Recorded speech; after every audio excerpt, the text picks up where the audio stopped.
మీ ఎలాంటి వ్యాపార ప్రకటనలకైనా వెంటనే మా ఛానల్ సంప్రదించండి. ప్రస్తుతం మనతో పాటు ప్రముఖ ఆధ్యాత్మికవేత్త, జ్యోతిష్య పండితులు బ్రహ్మశ్రీ సుభాష్ శర్మ గారు మనతో ఉన్నారు. గురుగారితో మాట్లాడేద్దాం. నమస్కారం గురుగారు. శ్రీమాత్రేనమండి. గురుగారు, శ్రీ పరాభవ నామ సంవత్సరం ఈసారి మరి ఉగాది రాశి ఫలితాలు చర్చించుకుందాం. దీనిలో భాగంగా కన్యా రాశి వాళ్ళకి ఈ కొత్త సంవత్సరం ఏ విధంగా ఉంటుంది, ఎటువంటి జాగ్రత్తలు తీసుకుంటే బాగుంటుంది? తప్పకుండా తెలియజేస్తాను. ముందుగా వీక్షిస్తున్న ప్రేక్షకులందరికీ శ్రీమాత్రే నమః, శ్రీ గురుభ్యో నమః. యాదేవి సర్వభూతేషు మాతృరూపేణ సంస్థిత. నమస్తస్సై నమస్తస్సై నమస్తస్సై నమో నమః. ముందుగా పరాభవ నామ సంవత్సరం. పరాభవము అని అంటే గనక ఏమిటి అంటే గనక దుఃఖము, కష్టము, అలాగే శ్రమ, ఇవన్నీ కూడా అధికంగా చేసేటటువంటిది పరాభవము అని దానికి అర్థము. అయితే ఈ పరాభవ నామ సంవత్సరం అనేటటువంటిది ప్రతి ఒక్కరికి, అంటే మనిషి యొక్క జీవితాన్ని మార్చేటటువంటి అద్భుతమైనటువంటి సంవత్సరంగాను, ప్రతి ఒక్కరూ ఒక గుణపాఠాన్ని నేర్చుకునేటటువంటి సంవత్సరంగాను ఈ సంవత్సరం అంతా ఉండబోతుంది. అంటే పరాభవం, ఒక మనిషికి కష్టము, నష్టము, బాధ విలువ తెలిస్తేనే ఫర్దర్గా సుఖము, అదృష్టం యొక్క విలువ అర్థమవుతుంది అని శాస్త్రం. అందుకే ఈ పరాభవ నామ సంవత్సరం మనిషి లెసన్స్ నేర్చుకుంటాడు, గుణపాఠాలు నేర్చుకుంటాడు. మంచివాడు, చెడ్డవాడు ఎవరు, ఏమిటి అనేటటువంటిది, మన జీవితంలో ముఖ్యమైనటువంటి వాడు ఎవరు, మనతో చేయూతనిచ్చేవాడు ఎవరు, మనల్ని కష్టపెట్టేవాడు, ఇవన్నీ కూడా తెలుసుకునేటటువంటి సంవత్సరము పరాభవ నామ సంవత్సరం. ఈ పరాభవ నామ సంవత్సరంలో కష్టము, బాధ, దుఃఖములు ప్రతి ఒక్కరికి ఎదురవుతాయి. ఎదురు కానటువంటి వ్యక్తి సృష్టిలో ఎవరూ కూడా లేరు. పుట్టిన ప్రతి జీవి కూడా కష్టము, సుఖము, బాధ అనేటటువంటి ఈ సంవత్సరం ఎదురయ్యి తరువాతి కాలంలో వాడు గుణపాఠాన్ని నేర్చుకొని తరువాతి కాలం మంచిగా జరిగేటటువంటి అవకాశాలు ఏర్పడతాయి. ఇది పరాభవ నామ సంవత్సరం యొక్క ప్రధానమైనటువంటి అర్థం. మనకు ఈ సంవత్సరం కన్యా రాశి వారి యొక్క ఫలితాలు కనుక మనం చూసుకున్నట్టయితే, ఈ సంవత్సరం ఆదాయము 8, అలాగే వ్యయము 11, రాజపూజ అవమానాలు 3, రాజ్యపూజ 3, అవమానం కూడా 3, అంటే రెండూ కూడా సమపాలల్లో ఉన్నాయి.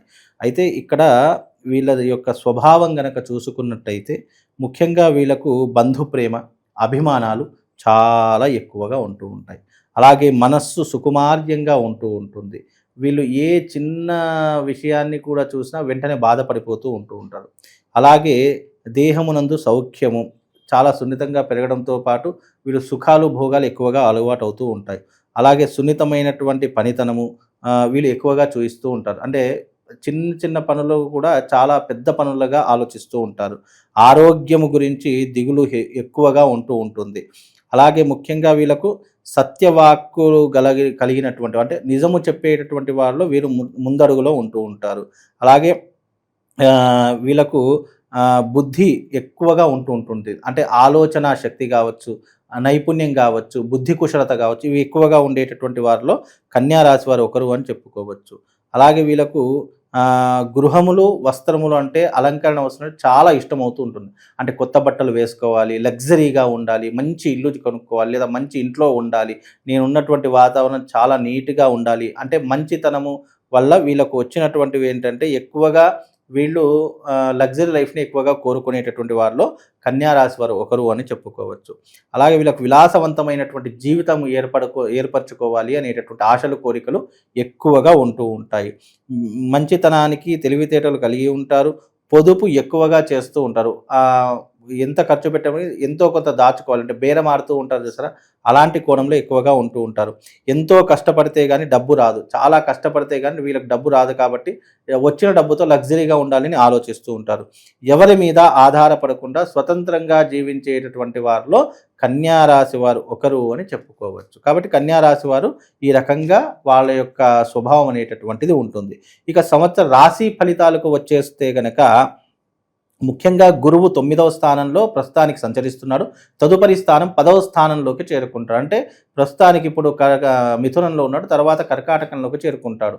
కాబట్టి కన్యా రాశి వారికి ప్రస్తుతం 9వ స్థానం మన మిథునంలో ఉన్నాడు. కాబట్టి తర్వాత 10వ స్థానంలో మారితే ఎలా ఉంటుందో తెలుసుకుందాం.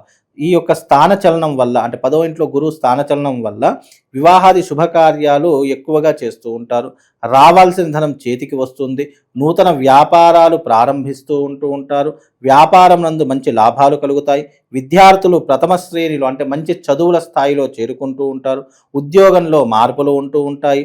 ప్రమోషన్లు లభిస్తాయి.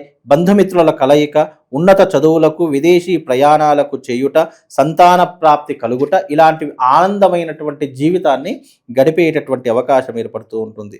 గౌరవము కలిగించుట, నూతన వస్తువాహన ఆభరణాలు, బంగారు ఆభరణాలు కొనుగోలు చేస్తుంటారు. తాత్కాలికమైనటువంటి ఉద్యోగస్తులకు పర్మనెంట్ అయ్యేటటువంటి అవకాశాలు ఏర్పడుతూ ఉంటాయి. అకాలమైనటువంటి ముష్టాన్న భోజనం అంటే సమయానికి భోజనం చేయరు, అకాల సమయానికి మాత్రమే భోజనం చేస్తూ ఉంటారు. ప్రయాణాల్లో లాభాలు చేకూరుతూ ఉంటాయి. ఇంటి యందు అందరికీ ఆరోగ్యము, అన్నదమ్ములతో అక్కా చెల్లెళ్ళతో ఎక్కువగా టైంని స్పెండ్ చేస్తూ ఉంటారు, ఎక్కువగా వాళ్ళతో కాలం గడుపుతూ ఉంటారు. అలాగే రాజకీయము యందు జయము, కోర్టుల కేసుల యందు పరిష్కారమగుట, అలాగే ధనమును పొదుపు చేయుట, ఆదాయం బాగా వచ్చుట, ప్రణాళికలు వేసుకుండుట, ఇలాంటివి కొన్ని ప్రత్యేకమైనటువంటి పనులు వీళ్ళు చేసేటటువంటి లక్షణాలు ఏర్పడుతూ ఉంటాయి. ఆకస్మికంగా కొన్ని పనులు నెరవేరుతాయి, అనుకోకుండా కూడా కొన్ని పనులు నెరవేరిపోతూ ఉంటాయి వీళ్ళకి అనుకోకుండా. అలాగే ముఖ్యంగా కొత్త ప్రయాణాలు ప్రారంభిస్తూ ఉంటారు. వీళ్ళ మాటకు తిరుగు ఉండదు, అందరూ కూడా వీళ్ళ మాటకే కట్టుబడి ఉంటూ ఉంటారు. అలాగే మీ ప్రయత్నాలు నిర్విఘ్నంగా నెరవేరుతూ ఉంటాయి. వీళ్ళు చేసే ప్రతి ప్రయత్నం కూడా ఏ ఆటంకం లేకుండా నిర్విఘ్నంగా కొనసాగుతూ ఉంటాయి. పిల్లల చదువుపై శ్రద్ధ వహిస్తూ ఉంటారు. పిల్లలపై బాధ్యత, కేరింగ్ అనేటటువంటిది పెరుగుతూ ఉంటుంది. కుటుంబంలో ఇంకొకరి సంపాదన మొదలవుతుంది, అంటే కుటుంబంలో కొత్త సంపాదన మొదలవ్వడం కానీ, కొత్త లావాదేవీలు జరగడం కానీ ఇలాంటివి జరుగుతూ ఉంటాయి. అలాగే మంచితనము ఎక్కువగా ఉండేటటువంటి కారణం చేత వీళ్ళు జీవితంలో గౌరవ మర్యాదలకు ఏ భంగం రాదు. కష్టపడినందుకు మంచి ఫలితాలు దక్కుతుంది. ఇంతకు ముందు నిలిచిన పనులు తిరిగి ప్రారంభమవుతాయి. ఎవరైతే గతంలో పెండింగ్లో ఉన్నటువంటి పనులు కూడా ఇప్పుడు చక్కబెట్టుకునేటటువంటి అవకాశం ఏర్పడుతుంది. పరోపకారము చేయుట, వృత్తి యందు చురుకుదనము, దాన ధర్మాలు చేయుట, గృహ అలంకరణలు, వస్తువులు కొనుట, మీ గుడ్విల్ పెరుగుతూ ఉంటుంది. అంటే దీనివల్ల మీ యొక్క మంచితనము, మీ గుడ్విల్ కూడా పెరిగేటటువంటి అవకాశం ఏర్పడుతూ ఉంటుంది. అందరినీ కలుపుకొని సమిష్టి ప్రయోజనాల కోసం మీరు చేసే ప్రతి ప్రయత్నం కూడా విజయవంతంగా పూర్తవుతుంది. మీ అవసరాలకు ధనం ఏదో రూపకంగా వస్తుంది.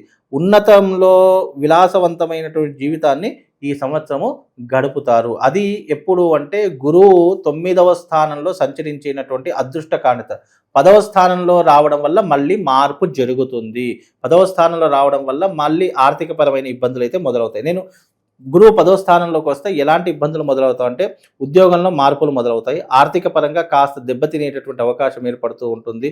సన్నిహితులు దూరమైపోయేటటువంటి అవకాశం కూడా ఏర్పడేటటువంటి లక్షణాలు ఉన్నాయి. కాబట్టి కాస్త జాగ్రత్తగా ఉండే ప్రయత్నం చేసుకుంటే కనుక చాలా బాగుంటుంది. ఇక శని 7వ ఇంట శని ఉండడం వల్ల ఎలాంటి ఇబ్బందులు జరుగుతాయి అని అంటే కనుక ముఖ్యంగా జాతకంలో గురువు శని ఈ 2 గ్రహాల యొక్క ప్రభావం చూసుకోవాలి. మిగతా గ్రహాలు ఎలా ఉన్నప్పటికీ కూడా దాన్ని మార్చుకోవచ్చు, కానీ గురువు శని యొక్క ప్రభావం అనేటువంటి చాలా తీవ్రంగా ఉంటుంది. కాబట్టి శని 7వ ఇంట ఉండడం వల్ల మనస్సునందు భయం ఏర్పడుతూ ఉంటుంది. అలాగే ప్రయాణములో ఆటంకాలు మొదలవుతూ ఉంటాయి. శస్త్రచికిత్సలు, కొంచెం ఆర్థిక పరమైనటువంటి ఇబ్బందులు ఏవి పనిచేసినా ఆలస్యముగా నెరవేరుతూ ఉంటాయి. అంటే మనము ఈ యొక్క ఎవరైతే ఈ యొక్క రాశి వాళ్ళు ఉన్నారో ముఖ్యంగా కన్యా రాశి వాళ్ళు హాస్పిటల్లో శస్త్రచికిత్స చేసుకోవడం, ఆపరేషన్స్ లాంటివి చేసుకోవడం ఎక్కువగా జరిగేటటువంటి సంఘటనలు ఈ యొక్క 2026లో జరుగుతూ ఉంటాయి. అలాగే ముఖ్యంగా ఆత్మీయులు విడిపోవుట, మోసపూరితమైనటువంటి వాతావరణం ఏర్పడుట, రాని బాకీలు, వివాదమగుట, ఇలాంటివి ఎక్కువగా జరుగుతూ ఉంటాయి. మానసిక ఒత్తిడి, కోపము అధికము, సహనము, ఓర్పు బాగా అవసరము.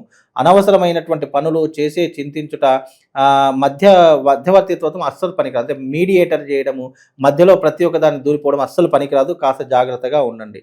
అలాగే వీళ్ళు అనవసరమైనటువంటి పనులు చేసి చింతించుట, ముఖ్యంగా పరిచయం లేని వ్యక్తుల ద్వారా వీళ్ళు పనులు కోల్పోవుట, పెద్దల యొక్క మాట వినకపోవడము, వ్యర్థ సంచారము, మితిమీరినటువంటి ఆత్మవిశ్వాసం వల్ల నష్టపోయేటటువంటి అవకాశం ఏర్పడుతుంది. కాస్త జాగ్రత్తగా ఉండే ప్రయత్నం చేసుకుంటే అన్ని రకాలుగా బాగుండేటటువంటి అవకాశం ఏర్పడుతుందండి. ఇక షడ్రుచుల సమ్మేళనం గురుగారు, ఏ రుచి ఈ సంవత్సరం అంత వేలకు ఎక్కువగా తగులుతుంది? ముఖ్యంగా వీళ్ళకు జూన్ వరకు తీపి పదార్థం అని చెప్పుకోవచ్చు. జూన్ దాటింది, 10వ స్థానంలో గురువు అడుగు పెట్టాడు అని అనుకోండి, ఏమవుతుందంటే మళ్ళీ కష్టాలు అనేటటువంటి ప్రారంభమవుతాయి. కాబట్టి మీరు జీవితంలో ఏ పని చేయాలనుకున్నా మీరు జూన్ 1వ తారీఖు వరకు అన్నీ ముగించుకోండి. అప్పులు ఉంటే అప్పులు క్లియర్ చేసుకోండి, బ్యాంకు రుణాలు ఉంటే బ్యాంకుల రుణాలు క్లియర్ చేసుకునే పరిస్థితులు ఏర్పరచుకోండి, కోర్టు సమస్యలు కానీ పోలీస్ స్టేషన్ వ్యవహారాలు కానీ సెటిల్మెంట్ చేసుకునే ప్రయత్నం చేసుకోండి. అందరి విషయాల్లో అనవసరంగా కలగజేసుకోకండి. మీ తల మీద భారాన్ని అస్సలు పెట్టుకోకండి. వీలైతే ఉప్పు కారం అన్ని తినైనా బ్రతకండి తప్ప అన్ని మాకు లగ్జరీ లైఫ్ కావాలి, మేము అప్పులు చేసుకుని బాగా బ్రతుకుతామంటే దానికి ఎవ్వడూ ఏమీ చేయలేడు. కాబట్టి కాస్త జాగ్రత్తగా ఉండే ప్రయత్నం చేసుకోండి. వీలైనంత వరకు మీ కష్టాలను దూరం చేసుకునే ప్రతి పని కూడా చేసుకుంటే అన్ని రకాలుగా బాగుంటుంది. ఎటువంటి పరిహారాలను ఆచరిస్తే బాగుంటుంది అంటారు గురుగారి సంవత్సరం అంతా? ముఖ్యంగా ఈ రాశివారు ఏదైనా పరిహారం చేయించుకోవాలి అని అనుకుంటే గనక వీళ్ళకు అద్భుతంగా ఉపయోగపడేటటువంటిది ఏంటి అంటే సహస్రమోదక యాగము, అంటే గణపతికి సంబంధించినటువంటి యాగం ఉంటుంది, సహస్రమోదక యాగం. అది చేసుకుంటే కొంతవరకు ఉపశమనం కలుగుతూ ఉంటుంది. వీలైనంత వరకు ఇంట్లో కానీ దేవాలయంలో కానీ చేసుకునే ప్రయత్నం చేయండి. తద్వారా వాళ్ళకు శుభం లాభంతో పాటు అదృష్ట యోగం కూడా కలుగుతుంది. చాలా మంచి విశ్లేషణ అందించారు. ధన్యవాదాలు. శ్రీమాత్.